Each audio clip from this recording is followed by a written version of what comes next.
Good morning, students. Today's our concept is functions. So previous class lo functions అనే concept చెప్పాను. So ఈ function అనే concept మనం Java స్క్రిప్ట్లో ఎలా రాసుకోవాలో ప్రోగ్రామ్ కూడా చూసాం. సో అసలు మీకు ఫంక్షన్ గురించి ఇంకా బ్రీఫ్గా చూద్దాం. సో మీకు ప్రీవియస్ క్లాస్లో చెప్పినంతవరకు సరిపోద్ది. అసలు ఫంక్షన్ గురించి మనం అలా ఫంక్షన్లో ఏముంటాయి అనేది మనకి బ్రీఫ్గా. సో ప్రీవియస్ క్లాస్లో మీకు ఫంక్షన్ మెయిన్లీ యూజ్ 3 ఎలిమెంట్స్ అని చెప్పాను. ఆ 3 ఎలిమెంట్స్ ఏంటి? Function, definition, second function call, third function declaration. So ఈ మూడిట్ల గురించి మనం ప్రీవియస్ క్లాస్లో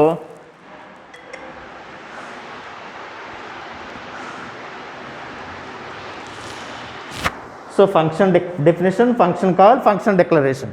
సో ఈ మూడు గురించి ప్రీవియస్ క్లాస్ వీడియోలో నేను బ్రీఫ్గా చెప్పాను. సో మన జావా స్క్రిప్ట్లో మనకి యూజ్ చేసింది function definition, function call. So ఇక్కడ మనకి యూజ్ అయ్యేది ఫంక్షన్ డిక్లరేషన్ యూజ్ అవ్వదన్నాం. సో ఇక్కడ మనం అసలు సి లాంగ్వేజ్లో కూడా మీరు ప్రీవియస్ క్లాస్లో మీరు ఫస్ట్ ఇయర్లో సి లాంగ్వేజ్ డిస్కస్ చేసిన ఫంక్షన్ కాన్సెప్ట్ డిస్కస్ చేసుకున్నాం. సో ఈ ఫంక్షన్ కాన్సెప్ట్లో ఫంక్షన్ డిక్లరేషన్ కూడా ఎలా వర్క్ అవుతుందో చూద్దాం. So function means a self-referent block is nothing but a function. Self-referent block means the main block are divided into number of sub-blocks. So ikkada function lo 3 elements, function definition, function call, function declaration anna. So వాటితో పాటు అడిషనల్గా ఇంకో 6 elements use అని. ఆ 6 elements ఏదో చూద్దాం. Function type, function name, parameter list, local variable declaration,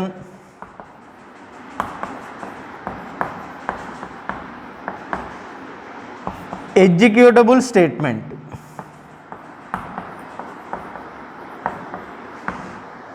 Local variable declaration, executable statement, last return statement. అంటే మన ఫంక్షన్లో ప్రోగ్రామ్ రాస్తున్నాం అంటే 3 ఎలిమెంట్స్ ఉండాలి. ఆ 3 ఎలిమెంట్స్తో పాటు అడిషనల్గా 6 ఎలిమెంట్స్ ఉండాలి. Function type, function name, parameter list, local variable declaration, executable statement, return statement. So వీటి గురించి మనం ప్రోగ్రామ్ ఎలా రాస్తాము, సో సి లాంగ్వేజ్లో ఎలా రాస్తాం, మనం జావా స్క్రిప్ట్లో అయితే మీకు ప్రీవియస్గా చూపించాను. ఇప్పుడు సి లాంగ్వేజ్లో కూడా మనం ఎలా రాస్తాం, అసలు ఫంక్షన్స్ ఎన్ని టైప్స్, సో అన్నీ ఈ వీడియోలో చూద్దాం.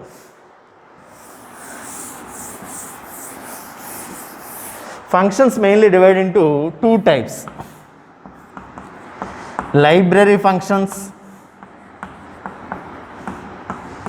user defined functions. Library functions, user defined functions. అసలు లైబ్రరీ ఫంక్షన్స్ అంటే ఏంటి, యూజర్ డిఫైన్డ్ ఫంక్షన్స్ ఏంటి? Library functions are pre defined functions. So pre defined ఫంక్షన్లో ఏ విధమైన కోడింగు మనం రాయక్కర్లేదు. జస్ట్ ఆ ఫంక్షన్ ఇస్తే ఆటోమేటిక్గా లింక్ అయ్యి ఆ ఫంక్షన్ వర్క్ అవుద్ది. సో అటువంటి ఫంక్షన్ ఏమంటామంటే ప్రీ డిఫైన్డ్ ఫంక్షన్స్. అంటే ఆల్రెడీ కోడింగ్, సో వాటి యొక్క కోడింగ్ ఆటోమేటిక్గా డిజైన్ చేసి ఉంటుంది. ఆ ఫంక్షన్ ఇవ్వగానే దానికి లింక్ అయ్యి ఆ ఫంక్షన్ వర్క్ అయితే సో అటువంటి టైప్ ఆఫ్ ఫంక్షన్ ఏమంటామంటే library functions. Example CLR, SCR function, sleep function, exit function. చూడండి, ఫంక్షన్ అనగానే మనం పక్కన ఈ సింబల్స్ ఇవ్వాలి. ఈ సింబల్స్నే మనం ఏమంటే పెరాన్సిస్ సింబల్స్. సో అంటే ఇప్పుడు సిఎల్ఆర్, ఎస్సిఆర్ ఇది ఫంక్షన్ మీకు ఆల్రెడీ తెలుసు, సిలో యూజ్ చేసాం మనం. CLR, SCR means clear the screen, it's clear previous output and display current program. Current program means present program. అంటే మీరు సిఎల్ఆర్, ఎస్సిఆర్ ఫంక్షన్ యూజ్ చేసామంటే సో క్లియర్ ది స్క్రీన్ ఏది క్లియర్ అవుద్ది, ప్రీవియస్ అవుట్పుట్ స్క్రీన్ క్లియర్ అవుద్ది, present output మీరు ఉన్నది screen display అవుతుంది. So next sleep function, ఇది మీరు హార్డ్వేర్ ఎన్విరాన్మెంట్లో యూజ్ చేస్తారు. అంటే ఎగ్జాంపుల్ స్లీప్ మధ్యలో 1 అని ఇచ్చాను, అంటే ఒక 1 సెకండ్ సిస్టమ్ స్లీప్ మోడ్లోకి వెళ్ళాలని. నెక్స్ట్ ఎగ్జిట్ ఫంక్షన్, ఈ ఫంక్షన్ ఇవ్వగానే మనకి సో ఎక్కడైనా ప్రోగ్రామ్ని టెర్మినేట్ అయిపోవాలి అంటే ఏ ఫంక్షన్ యూజ్ చేస్తామంటే ఎగ్జిట్ ఫంక్షన్. చూడండి, వీటికి కూడా కోడింగ్ ఉంటుంది, కానీ జస్ట్ ఫంక్షన్ ఇవ్వగానే మీకు ఆ కోడింగ్ లింక్ అయ్యి ఆటోమేటిక్గా వర్క్ అవుద్ది. సో ఇటువంటి టైప్ ఆఫ్ ఫంక్షన్ అన్నింటినీ మనం ఏమంటామంటే library functions. So next user different functions, అంటే ఇట్లా కోడింగ్ మనం ఇంప్లిమెంట్ చేయాలి. సో ఇప్పుడు మనం చెప్పుకున్న ఫంక్షన్స్ అంతా user different functions. So user different functions may becomes too large and ఈ task of debugging more difficulty. So difficulty program length ఎక్కువ కొలిది ఎగ్జిక్యూషన్ ఏమవుతుంది, డిఫికల్ట్ అవుతుంది. సో దానికోసం మనం ఏం చేసామంటే దాని నెంబర్ ఆఫ్ సబ్ బ్లాక్స్ కింద డివైడ్ చేసి యూజ్ చేస్తాం. సో ఇక్కడ యూజర్ డిఫరెంట్ ఫంక్షన్స్ ఏముంటాయి? సో ఇందాక చెప్పాను కదా మీకు, యూజర్ డిఫరెంట్ ఫంక్షన్లో mainly use 3 elements. First element function definition, next second element function call, third element function declaration. Function definition, function call, function declaration.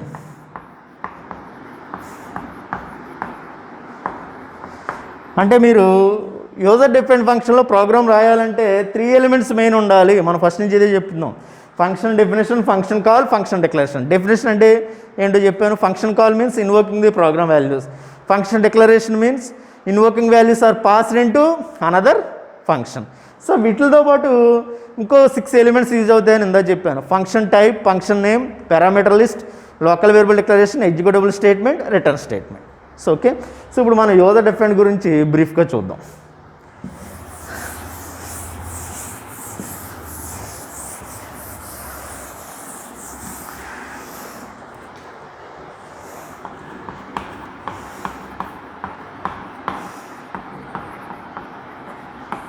User different functions.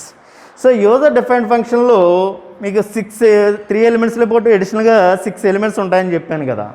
First element function type,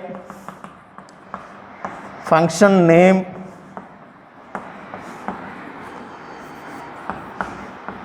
parameter list,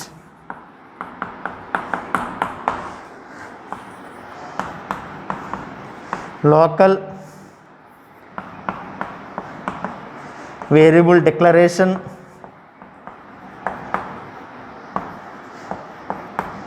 executable statement,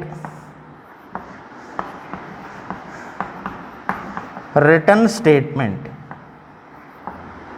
okay. So first 3 ఎలిమెంట్స్ని మనం ఏం పిలుస్తామంటే header అంటాం. Remaining 3 స్టేట్మెంట్స్ని ఏమంటామంటే function body.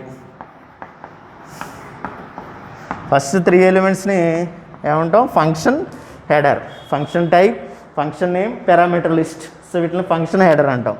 Remaining 3 elements local variable declaration, executable statement, return స్టేట్మెంట్ని ఏమంటాం అంటే function body. So వీటి మీద మనం ప్రోగ్రామ్ ఎలా ఇంప్లిమెంట్ చేస్తాం, అసలు యూజర్ డిఫరెంట్ ఫంక్షన్లో ఎన్ని టైప్స్ ఆఫ్ ఫంక్షన్స్ ఉన్నాయి అనేది చూద్దాం. User different functions mainly divide into 4 types.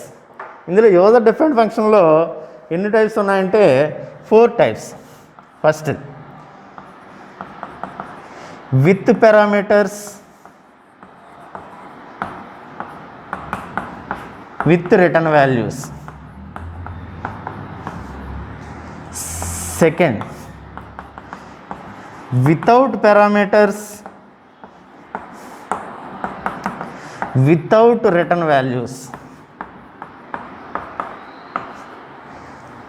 Third with parameters, with out return values. Fourth without parameters, with return values. అంటే మీరు యూజర్ డిఫరెంట్ ఫంక్షన్లో ప్రోగ్రామ్ రాస్తున్నామంటే ఈ 4 టైప్స్లో ఏదో టైప్ అయి ఉంటుంది. With parameters, with return values, without parameters, without return values, with parameters, without return values, without parameters, with return values. So వీటిలో program ఎలా రాస్తాం సి లాంగ్వేజ్లో చూద్దాం. So first with parameters, with return values.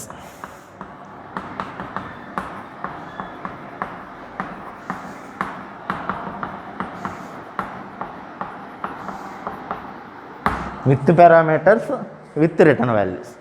So C లాంగ్వేజ్లో రాస్తున్నాం అంటే hash include stdio.h dash include conio.h. So next main function open braces. So ఇక్కడ చూడండి, ఫస్ట్ మనం ఫంక్షన్ డిక్లేర్ చేసినప్పుడు ఫంక్షన్ హెడర్ అని చెప్పాను, type, name, parameter list. So ఇక్కడ చూడండి, విత్ పారామీటర్స్ అంటే పారామీటర్స్ తీసుకోవాలి.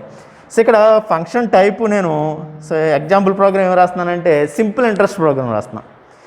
సో సింపుల్ ఇంట్రెస్ట్ ప్రోగ్రామ్, అలాగే సింపుల్ ఇంట్రెస్ట్ మీకు ఫార్ములా తెలుసు, SI = PNR/100 or PTR/100. P means price, N means number of months, R means @interest.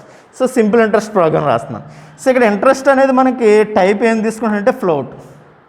So interest అనేది మనకి decimal values కూడా 1.5 అయితే ఇంట్రెస్ట్ తీసుకుంటున్నాను, అంటే వచ్చే వాల్యూ డెసిమల్ వస్తుంది కాబట్టి type float. Next function name. So నేనేం ఫంక్షన్ నేమ్ అంటే మనం ఏదైనా ఎనీ వ్యాలిడ్ వేరియబుల్ నేమ్ ఇచ్చుకోవచ్చు. నేను సింపుల్ ఇంట్రెస్ట్ గురించి మాట్లాడుతున్నాను కాబట్టి ఫంక్షన్ నేమ్ ఏం తీసుకున్నాను, SI. సో దీంట్లో పారామీటర్స్ ఎన్ని ఉంటాయి అంటే ఇన్పుట్ PNR. సో అన్ని టైప్స్ ఏంటి, ఫ్లోట్, ఫ్లోట్, ఫ్లోట్. ఓకే చూడండి, function type float, function name. So ఇక్కడ పారామీటర్స్ ఎన్ని parameters, 3 parameters. Okay, so next float P, N, R, I. 3 input variable, I means interest. So next CLR, SCR function. So PNR values print చేసుకోవాలి కదా, printf enter P, N, R values, scanf %f address of P, address of N, address of R.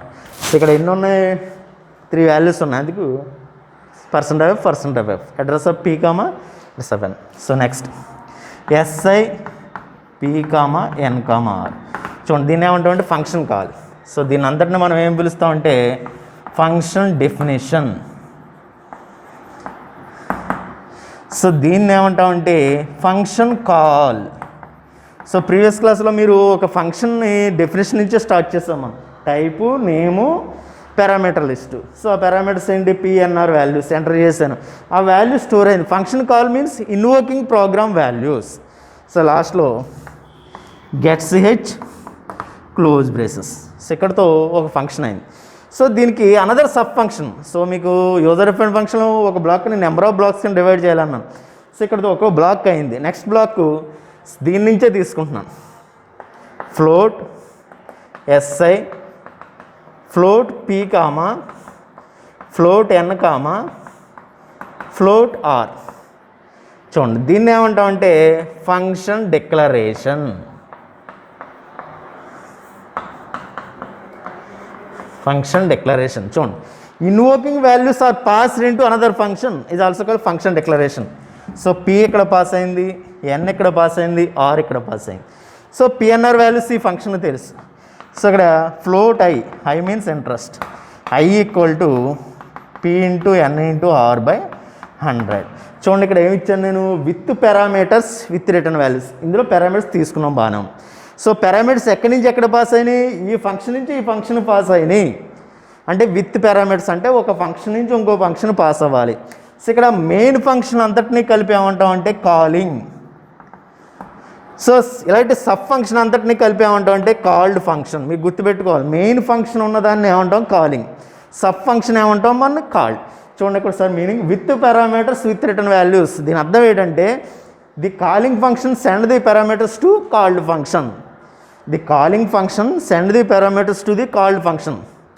So called function ఏం చేసాం మనం, PNR values use చేసి interest calculate చేసాం. అక్కడ ఏమన్నాను నేను, విత్ రిటర్న్ వాల్యూ. దీని అర్థం ఏంటంటే called function send the value to calling function. అంటే దీని అర్థం ఏంటి, కాలింగ్ నుంచి కాల్డ్కి పారామీటర్స్ సెండ్ అవుతున్నాయి, కాల్డ్ నుంచి కాలింగ్కి వాల్యూ రిటర్న్ అవుతుంది. అందుకే ఇక్కడ అవుట్పుట్ ఇక్కడ ప్రింట్ చేయకూడదండి, రిటర్న్ హై. రిటర్న్ అయ్యానగానే ఆ వాల్యూ ఇక్కడ రిటర్న్ అవుతుంది. సో అందుకే ఇక్కడ అయ్యాను డిక్లేర్ చేశాను. So output printf SI value =%f, I. Okay, అంటే చూడండి, కాలింగ్ నుంచి కాల్డ్కి పారామీటర్స్ వచ్చినాయి. సో పారామీటర్స్ యూజ్ చేసి సింపుల్ అడ్రస్ కాల్కి ఇచ్చేస్తుంది. కానీ వాల్యూ అవుట్పుట్ ఇక్కడ ప్రింట్ అవ్వలేదు. ఎక్కడ ప్రింట్ అయింది, కాలింగ్. అంటే సో బోత్ సైడ్ కమ్యూనికేషన్ ఉందా లేదా, కాలింగ్కి కాల్డ్కి. సో కాలింగ్ నుంచి కాల్డ్కి ఏంటి పారామీటర్స్ సెండ్ అయినాయి, కాల్డ్ నుంచి కాలింగ్కి ఏమి రిటర్న్ అయినాయి, వాల్యూస్ రిటర్న్ అయినాయి. సో దాన్ని with parameters with return values.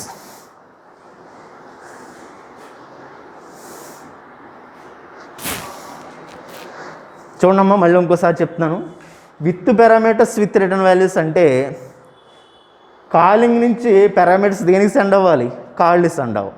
Called నుంచి కాలింగ్కి ఏమి రిటర్న్ అవ్వాలి, వాల్యూస్ రిటర్న్ అవ్వాలి. అంటే ఏ సైడ్ ఉండాలి, బోత్ వే కమ్యూనికేషన్ ఉండాలి. అంటే కాలింగ్ నుంచి కాల్డ్కి కమ్యూనికేషన్ ఉండాలి, కాల్డ్ నుంచి కాలింగ్కి కమ్యూనికేషన్ ఉండాలి. సో ఇక్కడ చూడండి function definition, type function name parameter list. So ఆ పారామీటర్స్ ఏంటి, పిఎన్ఆర్, ఇది output variable I. So enter చేశాను, సో రీడ్ చేసుకుందాం.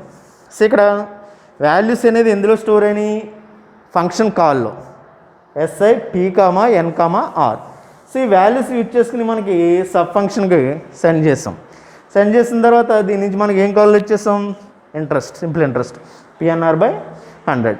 సో వాల్యూ ఎక్కడి నుంచి అక్కడ రిటర్న్ అవుతుంది, కాల్ నుంచి కాలింగ్కి రిటర్న్ అవుతుంది. So with parameters with return values. Okay,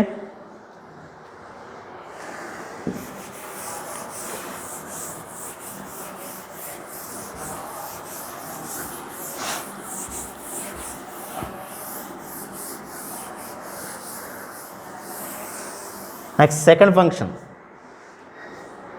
without parameters without return values. Okay.